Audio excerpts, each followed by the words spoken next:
Oi, gente, bora continuar para mais uma aula. Então, nós iremos continuar na página 54.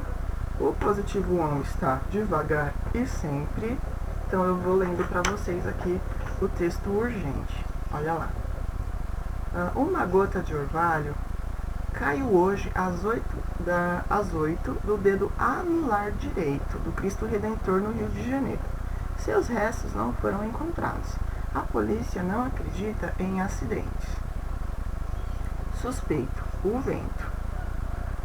Os meteorologistas, os poetas e os passarinhos choram inconsoláveis.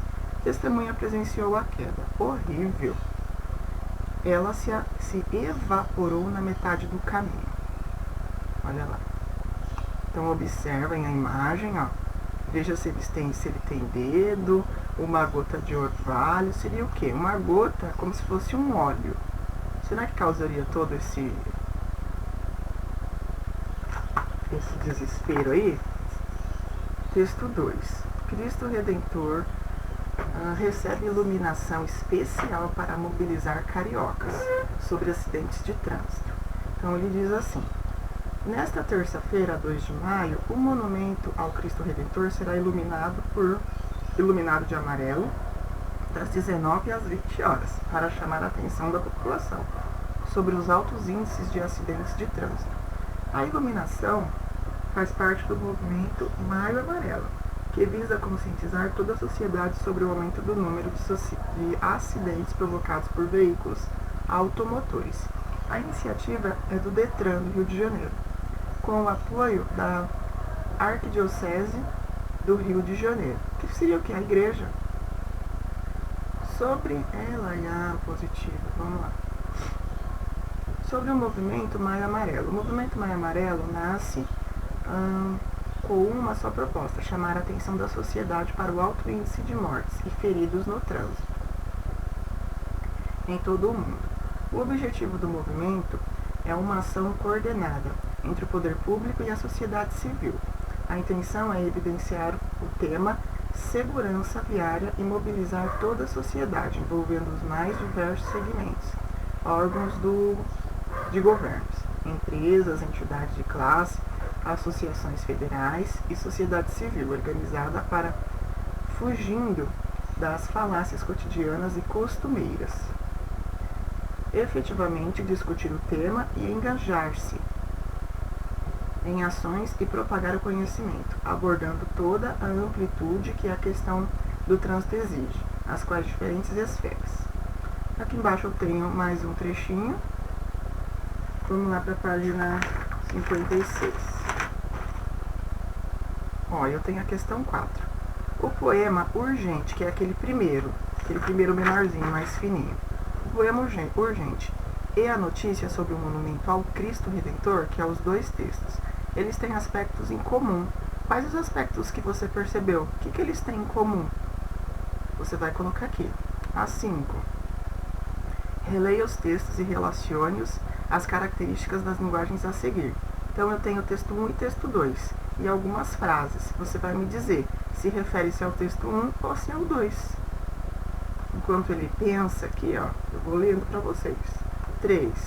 O poeta Manuel Bandeira afirmou um dia: a poesia está em tudo, tanto nos amores quanto nos chinelos, tanto nas coisas lógicas como nas disparatadas. O que o poeta quis dizer com essas palavras? Complete o quadro com exemplos de onde as poesias podem estar. Então, o que é uma coisa disparatada?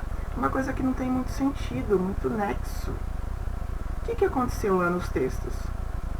Qual que tem, assim, alguns assuntos meio disparatados? Não tem muita lógica? Então você vai colocar para mim. Só que você vai pensar também que são poemas. Tá? Então, os poemas, a gente tem algum título que não pode se transformar em uma coisa lógica, uma coisa disparatada? Então, pense um pouquinho na sua resposta. Aqui embaixo tem a 7 e a 8. Olha, essa daqui é mais um bate-papo. Para você, aqui, ó. Eita, aqui devagar, vamos lá. Para você, a poesia do poema urgente é coisa lógica ou ela é disparatada? Explique sua resposta. Então é só bate-papo, ó. A utilização do espaço em branco da página sempre foi um desafio à imaginação dos poetas. Por quê? Na página em branco eles fazem o que eles querem. Esse desafio foi enfrentado por aqueles que queriam produzir poesia para ser vista concretamente. Além de lida ou ouvida, explique a relação entre o título e o poema e o conteúdo. Então, também, ó, só bate-papo. Vamos lá, 9. O poema Urgente de Sérgio Caparelli é figurativo, ou seja, sua distribuição gráfica na página resulta em uma figura, no caso, a imagem de Cristo Redentor, conhecido monumento da cidade do Rio de Janeiro. Releia agora o primeiro bloco do poema, sem seu formato original. Depois vocês deem uma olhadinha naquele primeiro urgente, dá uma olhadinha no formato dele, o que forma. Olha lá. Uma gota de orvalho caiu hoje, às 8 do dedo anular de Cristo Redentor, no Rio de Janeiro. O que acontece quando desmontamos a figura formada pelos versos? Prestem atenção lá no texto, no primeiro, urgente, que ele vai formar essa imagem aqui, ó, do Cristo. Então, o que acontece quando desmontamos a figura formada pelos versos? O que acontece aí com essas falas? B. Que outro formato os versos iniciais poderiam ter? Então, que outro formato poderia ter? O que fala lá além o que caiu no dedo do anelar do Cristo? Poderia ter esse formato? O poema faz o leitor tomar conhecimento de um crime.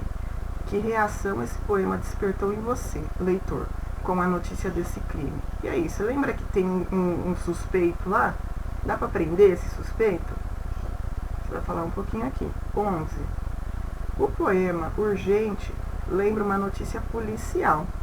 Observe que a ordem de apresentação dos fatos responde às perguntas que fazem parte do LIDE. LIDE é o primeiro parágrafo. Em geral, o primeiro parágrafo. Desse gênero textual, quem, o que, quando, onde, como. Transforme o poema do parágrafo inicial em prosa. O que é em prosa? É como se fosse uma conversa.